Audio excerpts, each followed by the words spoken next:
¿Alguna vez han sufrido de dudas serias? Yo sé que algunos de nosotros estamos, ya mencioné. Duda. En nuestro caminar diario siempre nos van a venir preguntas de todo tipo. Nos van a venir dudas. ¿Qué es una duda? ¿Quién me puede decir qué es una duda?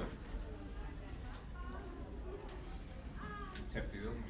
Es incertidumbre, es falta de conocimiento acerca de algo o de alguien.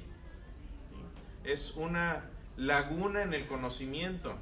Y el apóstol que vamos a ver hoy, desafortunadamente se le identifica muy seguido con la duda. Porque fue un gran, fue el apóstol Tomás, fue un gran, muchos lo conocen como Tomás el dudador. Pero vamos antes de ver a la vida del apóstol Tomás, vamos a hacer un recuento de lo que hemos visto. Estamos viendo la vida, el destino de los apóstoles, estamos aprendiendo cosas de su vida, que podemos sacar también nosotros para aprender acerca de ellos. Y esta es la lista, porque hay 14, por cierto. Pablo y Santiago. Pablo y Santiago, agregamos a Pablo y a Santiago. Ahora ya hemos visto la vida de Simón, de Pedro, vimos la de su hermano Andrés, vimos también la de Santiago, hermano de Jesús, y hoy vamos a ver la vida de Tomás. Son todos, ¿verdad? Los que hemos visto. Sí. Todavía no, y si ven, no me estoy yendo por ningún orden predeterminado, estamos viéndolos, ahora sí que como cuando era yo niño, a veces los sábados mi papá decía, vayamos a pasear, y decíamos, bueno, allá en México se le llama ir a pueblear, vas y encuentras un pueblo y ahí te paseas, y le decíamos a mi papá, ¿a dónde vamos? Decía, bueno, pues para donde vuele el sombrero. Lo dejas el sombrero y para donde se vaya, bueno, vámonos para allá. Y más o menos es lo que estamos haciendo con esta serie. Estamos viendo algunos apóstoles sin un orden necesario y todavía faltan algunos más prominentes también. No hemos visto al apóstol Pablo, no hemos visto a Juan. Si se fijan, hay dos Santiagos. De hecho, hay 3 Santiagos. Si se han confundido con los Santiagos, por eso es también. Bueno, vamos a desenmarañar todo esto, va a estar muy interesante. Pero hoy vamos a ver la vida de Tomás, Santo Tomás. Tomás, ¿qué quiere decir? Bueno, la palabra Tomás viene del arameo, tiene una raíz aramea que se llama Tomá. Y esto quiere decir gemelo. Gemelo, quiere decir gemelo. De hecho, en algunas partes que vamos a ver se le llama también dídimo. Dídimo quiere decir también gemelo. Entonces, Tomás, desafortunadamente, se le conoce como, esta palabra yo me la inventé, Dudador no es una palabra de diccionario. Para los que ya me van a criticar ahí por ahí. En Facebook ya me criticaron una vez que dije la palabra dudador. Yo la inventé, espero que la Real Academia de la Lengua Española en algunos siglos después de que ya muera yo la reconozca como una palabra del diccionario. Pero Tomás se reconoce porque dudó. Pero vamos a ver algunos pasajes claves de la vida de Tomás. Si leemos Juan 14, de hecho, mucho de lo que sabemos de la vida de Tomás nos viene del Evangelio de Juan. El Evangelio de Juan es curioso que habla más de Tomás que los otros evangelios sinópticos. Y Juan 14 habla de esto. Está aquí hablando Jesús, Juan 14, del 2 al 6, si tienen sus Biblias lo pueden seguir ahí. O prendan sus Biblias también, ¿se vale?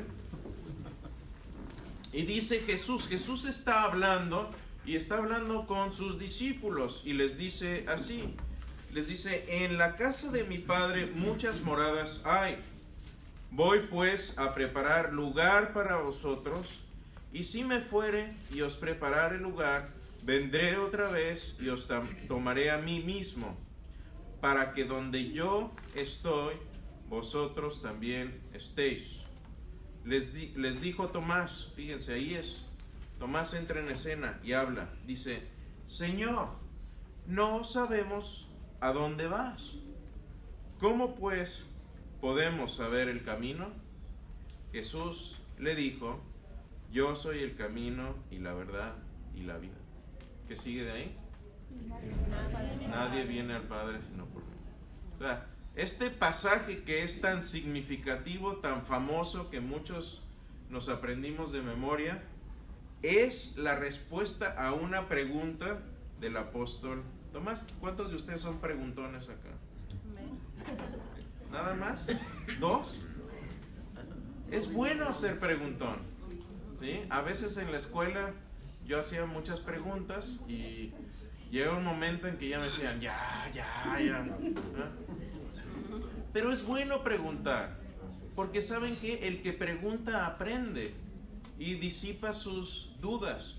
Y yo creo que Tomás era el tipo inquisitivo que quería saber más, quería saber el detalle. Y yo me imagino que a lo mejor algunas veces se desesperaba con Jesús, porque Jesús hablaba a veces de una manera que no era muy clara. Y aquí está diciendo, bueno, voy a prepararles lugar a donde yo voy, ustedes, para que ustedes también estén. Dice, pero ¿para dónde vas? No sabemos. Explícanos por dónde es. Dime como si tuviera 6 años para dónde tengo que ir. Bueno, un tipo inquisitivo. También aquí en Juan 11 vemos que este es el pasaje donde a Jesús se le avisa que su amigo Lázaro acababa de morir. Y entonces Jesús habla y dice, dice, Lázaro ha muerto, mas vamos a él, a Jerusalén, es decir, estaban lejos de Jerusalén, y dijo entonces Tomás, llamado Dídimo, a sus condiscípulos, vamos también nosotros para que muramos con él. ¿Por qué dijo eso? Para que muramos con él. Bueno, el contexto de esto es que a Jesús ya lo habían perseguido los judíos y lo estaban tratando de matar. Entonces Jesús le dice, bueno, vamos de regreso a Jerusalén. Y seguramente los discípulos estaban pensando, oye, pero ¿para qué vamos a ir a Jerusalén otra vez? Si nos quieren matar ahí. Y bueno, ahí dice Tomás, no importa, vamos también. Si se muere Jesús, nos morimos con él ahí también. Entonces ahí se ve también la disposición. Y estas son cosas que a veces se nos pasan que no recordamos. ¿Por qué recordamos al apóstol Tomás? El que dudó.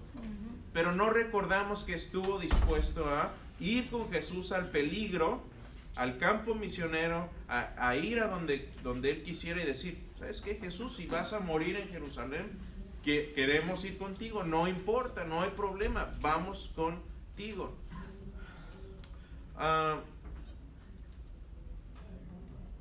Y una de las cosas importantes también es, hemos hecho una reseña de los apóstoles y hemos visto que todos ellos fueron testigos de la resurrección.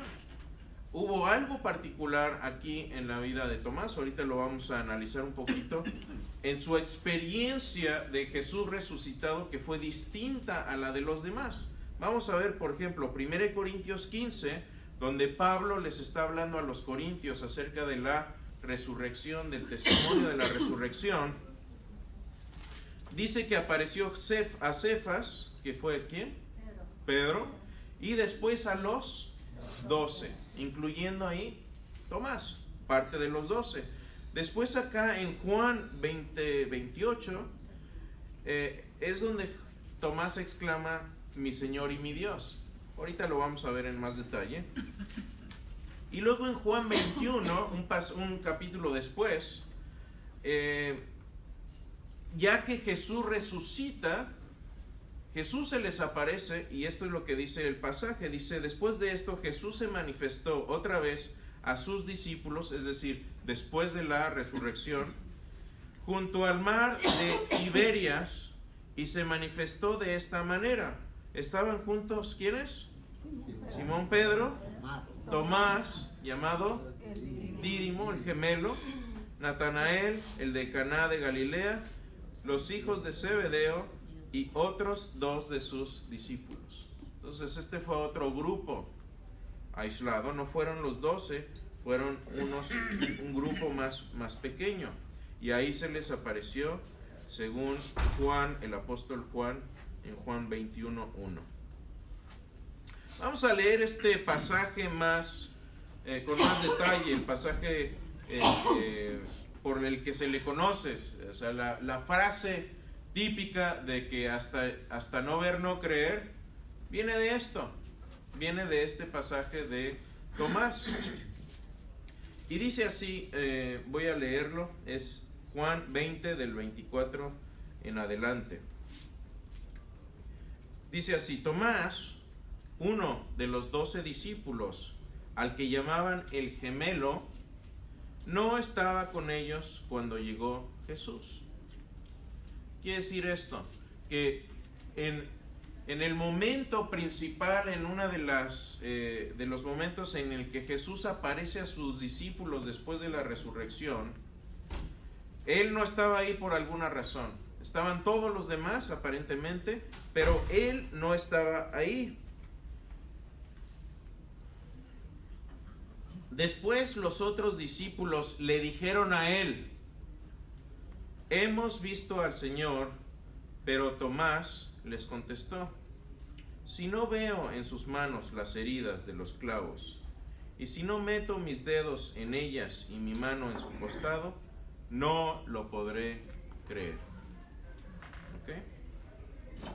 Si no veo en sus manos las heridas de los clavos, si no meto mi dedo en ellas y mi mano en su costado, no lo podré creer. Entonces, ¿qué pasa? Dice, hagamos un recuento. Los discípulos, ¿cuánto tiempo estuvieron con Jesús? Siguiéndolo, aprendiendo de él, comiendo, más o menos ¿cuánto? 3 años. 3 años. Y estuvieron juntos. ¿Él conocía a los discípulos, sí o no? Sí. Estuvo con ellos todo el tiempo.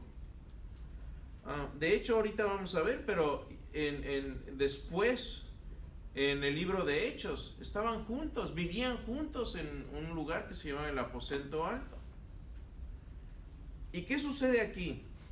Que vienen los discípulos con él, le dicen, hemos visto al Señor, y él les dice, no les creo. ¿De qué me habla esto? No confiaron en los discípulos. Es duda. Dice, 8 días después, los discípulos se habían reunido de nuevo en una casa, y esta vez Tomás estaba también.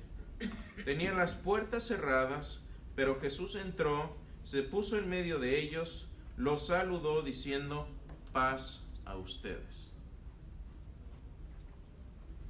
Luego dijo a Tomás, mete aquí tu dedo y mira mis manos, y trae tu mano y métela en mi costado, no seas incrédulo, cree.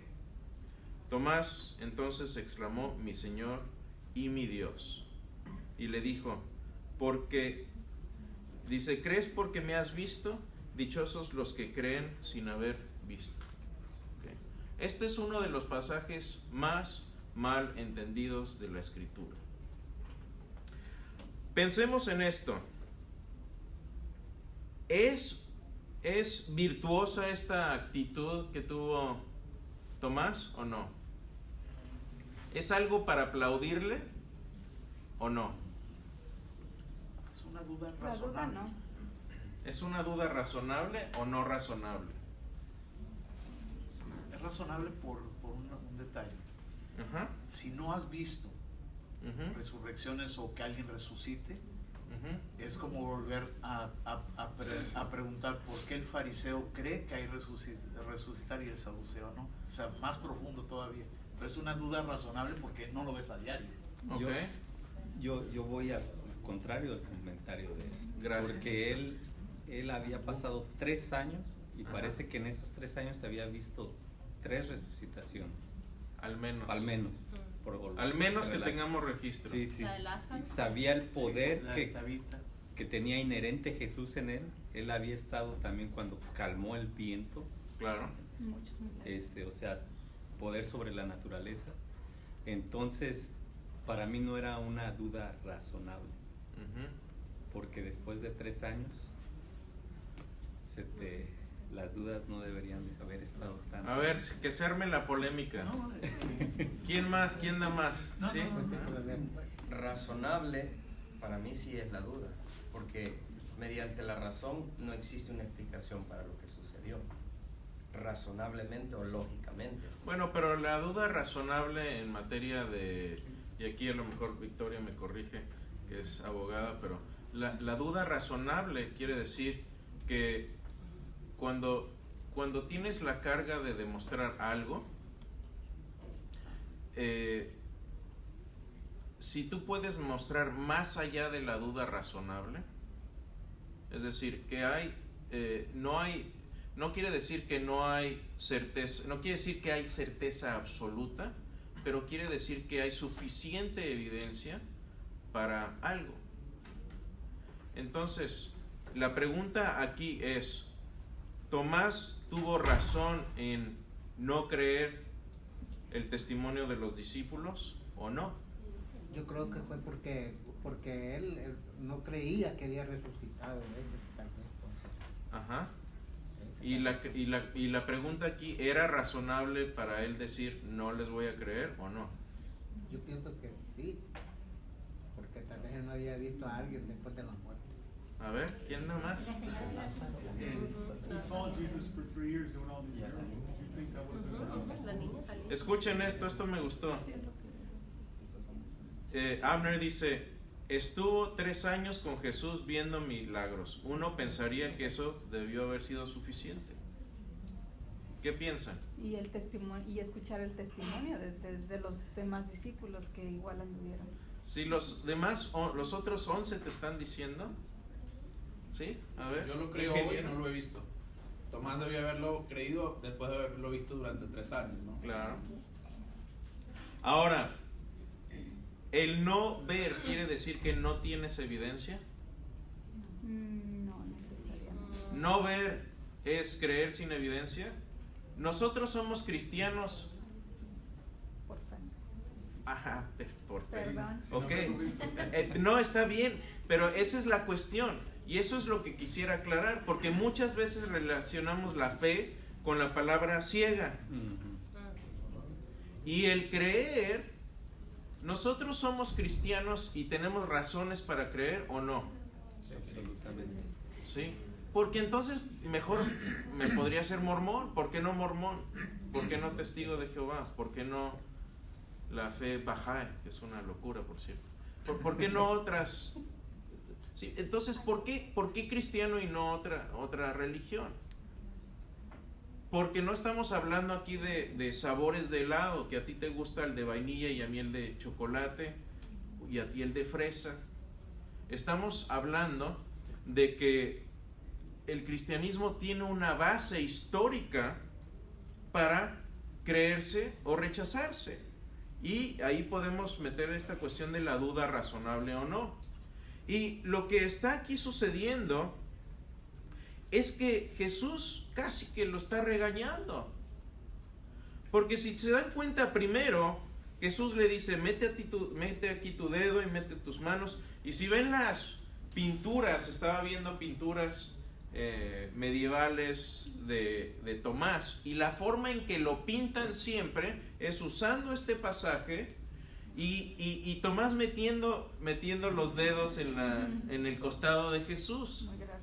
Pero eso no viene en la escritura porque él nunca hizo eso. Le fue suficiente simplemente verlo.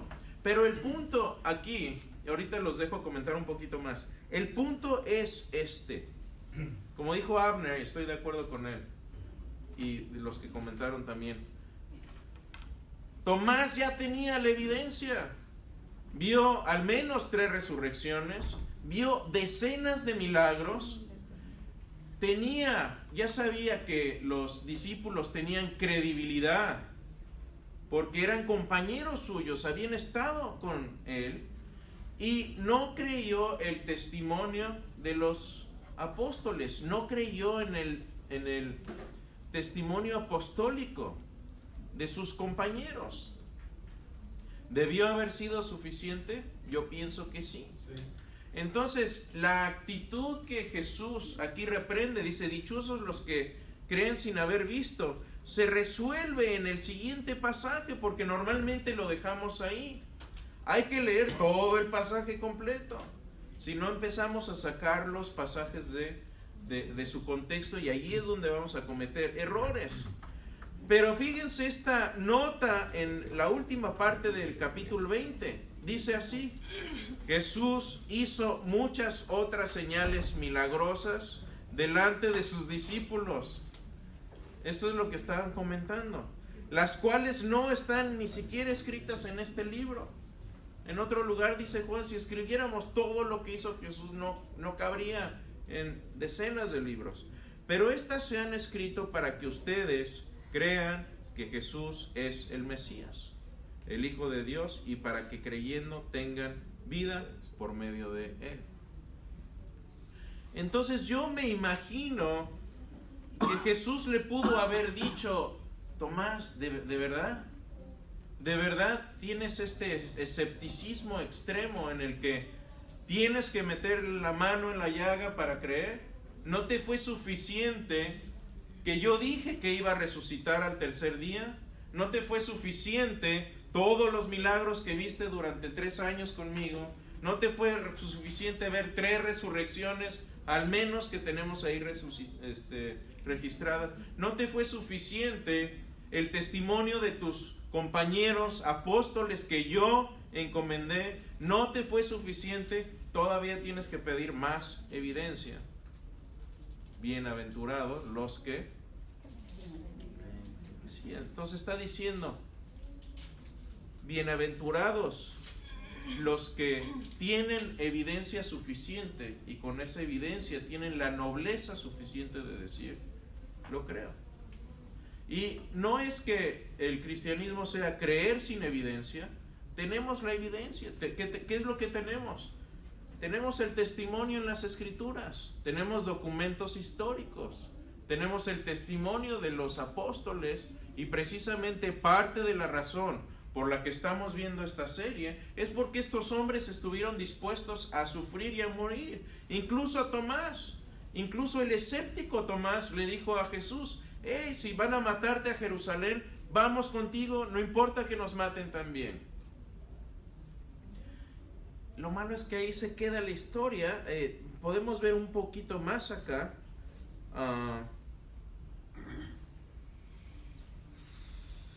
Después de la resurrección, ¿qué pasa después de la resurrección? Bueno, vemos que Tomás seguía en el redil de los apóstoles. No es así como que se enojó con Jesús y apostató. No, al contrario. Dice Hechos 1, entrados subieron al aposento alto, donde moraban ¿quiénes? Pedro, Jacobo, Juan, Andrés, Felipe, Tomás, Bartolomé, Mateo, Jacobo, hijo de Alfeo, Simón el celote, y Judas, hermano de Jacobo. Entonces, ¿qué sucede? ¿Qué piensan entonces? ¿Es la fe creer sin evidencia? No. Él tenía la evidencia, tenía el testimonio de sus compañeros, tenía todo el historial de haber caminado con Jesús durante 3 años, pero no le fue suficiente. Y les voy a decir algo, esto es mucho la actitud que yo veo hoy con muchos agnósticos, con muchos ateos, que les muestras la evidencia histórica, les dices: hey, aquí están los documentos, aquí está la evidencia a favor de la existencia de Dios, aquí está la evidencia en el ADN, tus células son testimonio La información en cada una de tus células es testimonio de que Dios existe. Hay un código genético ahí. En cada célula tienes el equivalente a 300 tomos de una enciclopedia en cantidad de información, en el origen del universo, en el ajuste fino. Tienes una cantidad ridícula de evidencia. Pero ¿cuál es la frase favorita de mis amigos ateos agnósticos? Eso no es evidencia. Eso no es evidencia. Y esa es precisamente la actitud que Jesús estaba o sea, Jesús lo regañó. Quiere decir, no eres bienaventurado porque no te fue suficiente la evidencia que tenías. Bienaventurado el que tiene la evidencia y le es suficiente. Entonces creo que tenemos suficiente, creo que Él tuvo más que suficiente y tenemos entonces que cuidarnos de esa actitud. ¿Sí? ¿Están de acuerdo o no? ¿Cómo ven? Nada más por profundizar más, no es polémica. Cuando usa la palabra hay duda de razón, razonable, estoy usando un gerundio. Duda de la razón y duda de fe, hay una diferencia. Y ambas coexisten. Por eso cuando usé la palabra duda razonable, a eso me refería. No que no hubiera evidencia. Tu explicación es correcta, pero si cuando tú discutes en teología, y tú lo sabes porque ya estudiaste maestría, una cosa es una duda de razón y una cosa es una duda de fe. Si nos vamos a Hebreos 11:1, esa es la respuesta también. No es que no existe evidencia, sino en la certeza de lo que no se ve. Sí, pero de nuevo, el que no es confundible, pero por ejemplo, el que yo no vea un átomo, ¿quiere decir que los átomos no existen? No, exactamente. No. ¿Quién de ustedes ha visto un átomo de carbono? No, levanten la mano. No, Se come. Pero ¿existen los átomos de carbono? Sí, claro. ¿Por qué? Porque tenemos evidencia circunstancial, tenemos. Si yo estoy hablando semántica, entonces, forma y fondo. Claro, no, entonces. No que si sean contrarios. Aquí la cuestión es ¿qué es la fe entonces? ¿Okay? La fe es sinónimo de confianza. Si se dan cuenta, yo muchas veces ya empiezo a dejar de usar la palabra fe, no porque no debamos usarla, al contrario, la palabra fe debemos usarla, pero muchas veces la gente se confunde, porque la palabra fe es sinónimo de confianza, es decir, tú tienes fe en Cristo, claro, porque tienes una confianza en Él. Y en el griego la palabra fe y confianza son intercambiables, es la palabra pisteo. Entonces, cuando uno confía en otra persona, ¿qué es lo que sucede? Que la conoces, tienes una relación con esa persona y entonces puedes confiar en esa persona. Ahora, por ejemplo, Katia en un momento de debilidad se casó conmigo. Y entonces, cuando ella y yo empezamos a salir, espérame, no te me adelantes. Empezamos a salir, ¿ok? Y empezamos un proceso de conocernos uno al otro, ¿ok? Para eso es el noviazgo. O sea, la persona que sale a la calle y diga, me voy a casar con el primer mugroso que se me atraviesa, diríamos, estás loco, estás mal, eso no se hace. ¿Quién de ustedes que tenga hijas casaría a una de sus hijas así? Sal y al primero que te diga que sí, dale. Tú por fe, ten fe. No, la fe no es ese tipo de fe, al menos la fe cristiana no es ese tipo de fe. Es una fe que conoce. Entonces, este proceso de noviazgo es para conocer a la otra persona, para ver si son compatibles, vas a conocer al suegro, a la suegra, a ver cómo, ¿sí? Y vas a tener ese conocimiento íntimo y al final vas a saber todo acerca de la persona. No. Entonces, cuando tú decides dar un paso, una decisión de casarte, estás actuando en fe. Es un paso de fe, pero no es un paso de fe a la tonta. Es un paso de fe razonable. Es decir, ya tienes un historial, nuestras familias se conocían desde antes que nosotros naciéramos, ya teníamos ahí un historial. Iba a haber pocas sorpresas, ¿sí? ¿Y hubo sorpresas? Pues sí, ella se sigue sorprendiendo conmigo. En buena manera. De buena manera, sí. ¿Me entiendes? Pero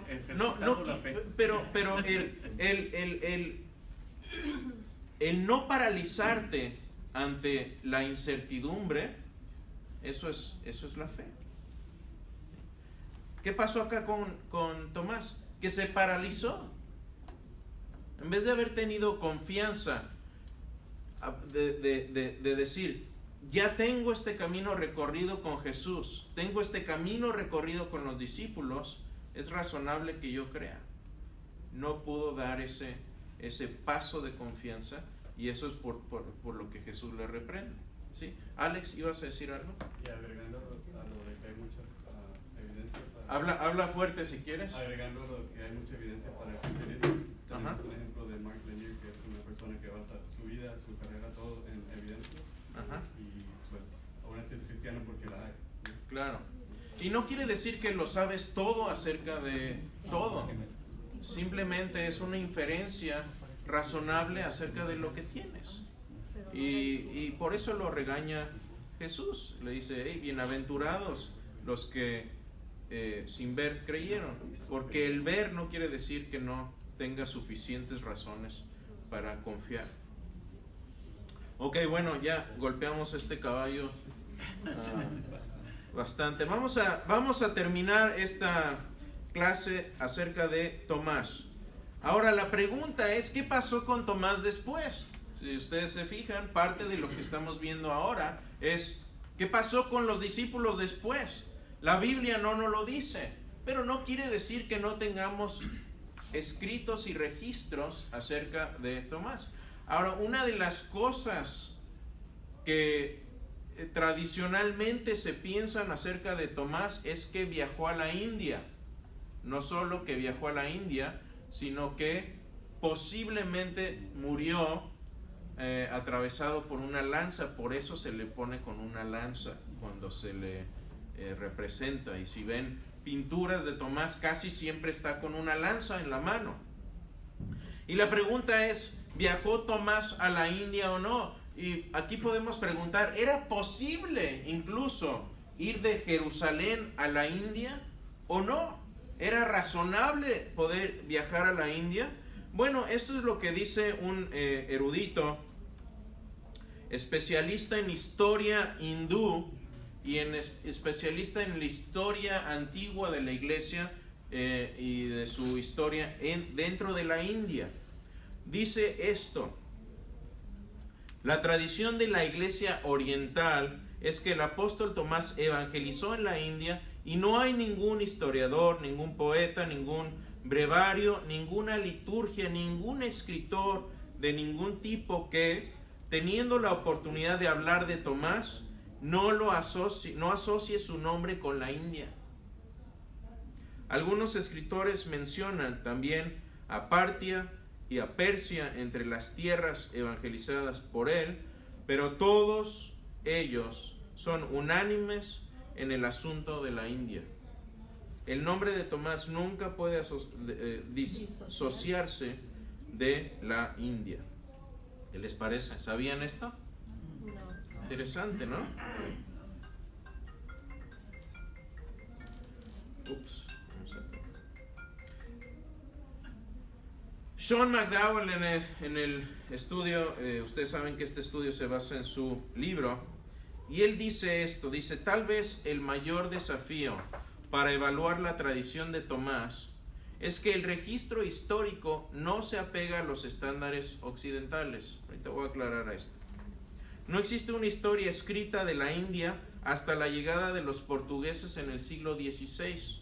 Como resultado, muchos críticos han afirmado que ya que la India carecía de escritura histórica, también carecía de un sentido histórico. ¿Qué es lo que pasa? Que la India era una cultura, y sigue siendo en muchos aspectos, una cultura donde la tradición oral era lo más importante. Ustedes, si han estudiado un poquito de literatura hindú, ven el Ramayana, el Mahabharata y todos estos son poemas épicos, y son poemas que tenían la forma en que se propagaba esta información era por medio de tradición oral. Entonces no tenían prácticamente nada escrito sino hasta el medievo, pero todas estas historias se conservaban de manera oral. Entonces aquí lo que hizo Sean McDowell es estudiar estos registros hindúes, y si van a algunos lugares en la India, hay un lugar en la India donde los cristianos de ahí, ellos mismos afirman que su iglesia fue fundada por Tomás en el siglo I, y pueden trazar la línea hacia atrás. Entonces hay una tradición muy fuerte de cristianos ahí que ellos mismos dicen, sí, nosotros venimos de Tomás. Tomás fue, y a ver, no tienen por qué inventarse eso. Normalmente si tú te vas a inventar una historia así de que esta iglesia la fundó alguien, o sea, pues vas a escoger a alguien más prominente, ¿no? Pedro estuvo acá, la iglesia la fundó Pedrito. Pues era más eminente que... ¿Qué sabemos de Tomás en los evangelios? Ya lo vieron, prácticamente todo lo que viene escrito de Tomás en los evangelios ya lo leímos hoy. No es mucho. ¿Por qué inventarse una historia de que en la India fundó una iglesia Tomás? Bueno, como decimos en mi país, si el río suena es porque agua lleva, y parece que eso es razonable. Ahora, ¿era posible siquiera viajar de Jerusalén a la India? Sí.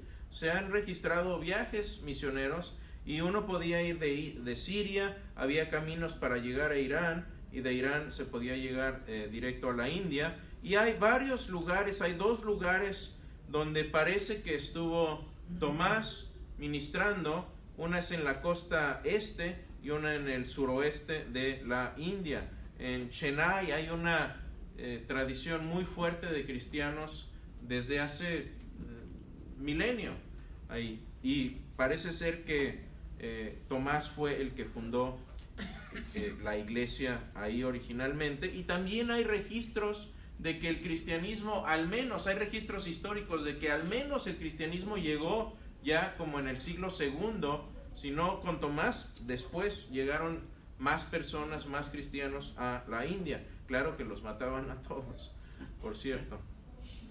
Ahora, ¿viajó Tomás a la India? Bueno, la información que tenemos es esto. Esto es un resumen de esto, no les voy a leer todo, pero es muy interesante. Si alguien quiere leerlo, está en el libro de McDowell. La tradición es unánime, consistente y relativamente temprana. Entonces hay bastante tradición unánime, consistente. No hay evidencia contraria, es decir, no hay nadie que diga que no sucedió. No hay nadie que diga, no, Tomás no estuvo en la India o no fundó la iglesia allá. Los padres apostólicos del este, es decir, la iglesia griega, la iglesia oriental y la iglesia occidental, es decir, Roma y para acá, todos están conscientes y tienen consistencia en esta tradición. Desde los inicios del siglo III es virtualmente unánime que Tomás estuvo en la India, y además de estas tradiciones hay evidencia histórica de que el cristianismo llegó a la India al menos en el siglo II. Entonces eso es evidencia bastante contundente. Así que, ¿qué podemos decir acerca de los viajes de Tomás? ¿Viajó Tomás a la India? Bueno, Sean dice que es muy probable, que un viaje era factible, se podía pasar, había caminos, y es muy probable, bastante factible que haya estado ahí. ¿Murió como mártir? Bueno, ya leímos que estuvo dispuesto a ir a Jerusalén. Se registra en el Evangelio de Juan que él dijo, Señor, si te van a matar en Jerusalén, yo voy contigo, no importa. Entonces, cuando vemos qué evidencia histórica hay un escrito apócrifo llamado Los Hechos de Tomás, que es un escrito como del 220 después de Cristo, y es donde se relata por primera vez el martirio de Tomás en la India, precisamente por una lanza. No hay evidencia contraria, los padres apostólicos están de acuerdo, y hay tradición del siglo II también. Esta es la conclusión de Sean McDowell acerca de esto. Dice, según la tradición india, esto es lo que él investigó en los registros históricos de la India, dice, Santo Tomás llegó por mar y desembarcó por primera vez en Crangarone hacia el 52 después de Cristo. Convirtió familias hindúes de alto rango en Crangarone, Palayur, Quilón y otros lugares. Visitó la costa de Coromandel y varios se convirtieron. Cruzó a China y predicó el evangelio. Regresó a la India, organizó a los cristianos de Malabar bajo la guía de algunos de los principales familias que había convertido e irguió unos cuantos lugares públicos de culto. Luego se trasladó a Coromandel y sufrió martirio en o cerca del pequeño monte. Su cuerpo fue llevado a la ciudad de Milapore y enterrado en un santuario sagrado que había construido. Los cristianos, según la tradición de Malabar, de Oriente Próximo e incluso de China, solían peregrinar a Milapore y venerar la tumba de Tomás. Les parece que incluso saben dónde fue sepultado.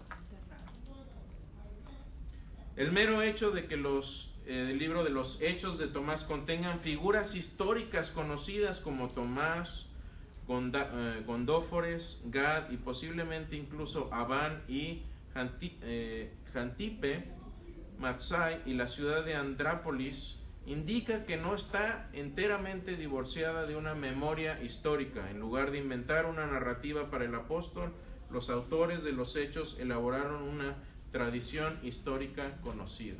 Entonces parece que hay bastante información histórica aquí en este libro de los Hechos de Tomás, que les digo es del siglo II, finales del siglo II, principios del tercero. ¿Sí? Solo quería agregar un poquito acerca del tema, acerca de Tomás, de la interioridad de él. Ajá. También nos dice la palabra del Señor, dice, nosotros teníamos la esperanza de que él fuera el Mesías que había de venir a rescatar a Israel. La pregunta es, ¿fue Tomás el único incrédulo de la resurrección de Cristo? ¿De los apóstoles? Sí. Pues sí, al principio se nos dice en los sinópticos que al principio no creían. Parece ser que todos ellos eran incrédulos al principio, no creían la palabra de Cristo. Los demás apóstoles, ellos, estos dos que van camino de Emaús, iban sin ninguna esperanza, sin ningún que Jesús que ellos creían, que habían creído, era sí, ellos estaban sin esperanza. Sí, pero y precisamente ¿qué fue lo que los hizo cambiar? Cuando ya Cristo le abrió los ojos, les mostró las escrituras, dice la Biblia. No fueron las escrituras no existían en aquel tiempo. No había nada de Nuevo Testamento. Bueno, el Antiguo Testamento, que les abrió el Antiguo Testamento. Pero el Antiguo Testamento no habla de la resurrección de Jesús directamente. Lo que les abrió los ojos fue ver a Jesús resucitado. Eso fue lo que les hizo cambiar de opinión. Precisamente eso fue la vez pasada, vimos el apóstol Santiago, que no creyó en toda su vida, sino que hasta después que tuvo un encuentro con Jesús resucitado, y viene registrado en 1 Corintios 15 específicamente el nombre de Santiago, y lo mismo pasó con todos los demás. Entonces la pregunta es, ¿qué fue lo que hizo de hacerlos cambiar de cobardes que huyeron y abandonaron a Jesús a después estar dispuestos a ir a la India a evangelizar gente que jamás habían visto? Y precisamente a Tomás se le considera el apóstol que más lejos fue, incluso fuera del Imperio Romano. Todos los demás evangelizaron dentro de las fronteras del Imperio Romano, menos Tomás. Sí, ya. Y fue a las partes más lejanas de la India, según el mapa. Y más lejanas y más peligroso, porque ahí ya no estás dentro de la protección de la civilización romana. Si ustedes ven un poco de historia de la India, era brutal. Tienen tantos idiomas en la India porque había un montón de reinitos. Y era brutal el mundo de ahí. De hecho, ahí fue donde Alejandro Magno, como dicen, colgó los tenis. Llegó ahí, se encontró con elefantes y una bola de salvajes y dijo, hasta aquí llegué. Pero discúlpame, también la promesa del Paráclito, o sea, de la venida del Espíritu Santo, también fue una, en Juan, claro, precisamente que eso también les iba a dar el ánimo para seguir adelante. También eso les dio el ánimo, pero yo creo que lo que les hizo cambiar su opinión acerca de la resurrección fue verlo. Fue verlos, claro. Fue el testimonio de verlo. Indudable. Ves un tipo muerto crucificado y después te comes un pescado con él. Te va a cambiar. Concluye Sean, dice, sabemos que Tomás, como los otros apóstoles, sufrió voluntariamente por su fe, lo que demuestra la profundidad de sus convicciones. Tomás no era un mentiroso, realmente creía que Jesús se había levantado de la tumba y estaba dispuesto a sufrir y a morir por esa convicción.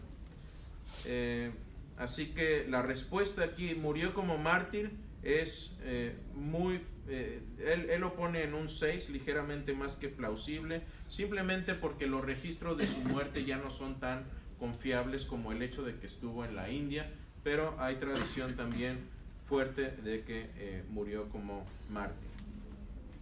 Así que, ¿qué podemos aprender? ¿Qué aprendo yo del apóstol Tomás? En Juan 14:2 al 6 dice, Señor, no sabemos a dónde vas, ¿cómo pues podemos saber el camino? Jesús le dijo, yo soy el camino, la verdad y la vida. Yo, cuando tengo preguntas, cuando tengo dudas, tengo que ir a la fuente correcta. Y por eso hay veces que tengo conversaciones, les digo, yo hablo con muchos ateos, muchos agnósticos, y llega un momento en que les digo, mira, ¿sabes qué? ¿Por qué no haces esto? Dejemos de hablar y de hablar de evidencia. Léete el Evangelio de Juan a conciencia, con detalle, y pregúntate que si lo que estás leyendo es un libro de ficción. Pregúntate si la personalidad arrebatadora de Jesús en el Evangelio es un invento de la iglesia. Y hazte esa pregunta sinceramente. Y yo creo que cuando uno hace ese análisis con honestidad, va a concluir lo mismo que Jesús dijo: yo soy el camino y la verdad y la vida, y nadie llega al Padre sino por mí. Respuesta de una pregunta de Tomás, este pasaje. ¿Qué más? En Juan 11 dice, entonces Jesús le dijo claramente, Lázaro ha muerto, mas vamos a él, a Jerusalén. Entonces Tomás, llamado Dídimo, y a sus condiscípulos les dijo, vamos también nosotros para que muramos con él. El que quiera seguir a Jesús va a tener que tomar su cruz y seguirlo. No hay otro camino. No solo Jesús dijo, yo soy el camino, pero el camino es, toma una cruz. Pero también dijo algo así. Dijo, mi carga es ligera. ¿Cómo puede ser eso? Porque no vas a ir caminando solo. Sí, vas a tener problemas. Yo sé que muchos que estamos aquí estamos batallando. Problemas de trabajo, de familia, enfermedad. Pero no estamos solos. Estamos en el camino. Si estás en el camino, no te preocupes porque vas a llegar bien. ¿Por qué? Porque Él es el camino.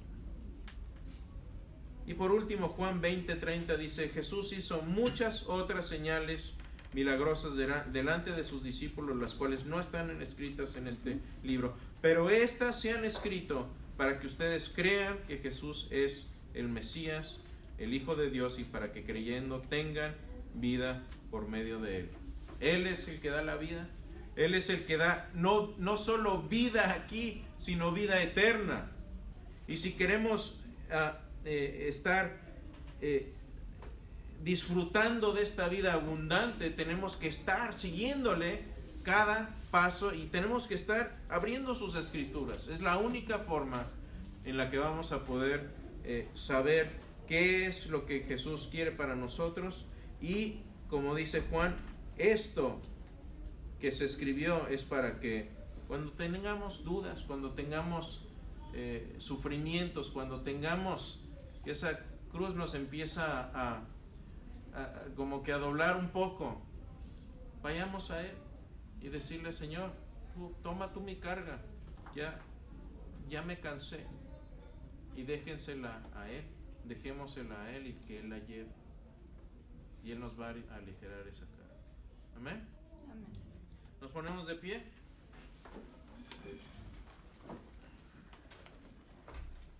Padre bendito, gracias por la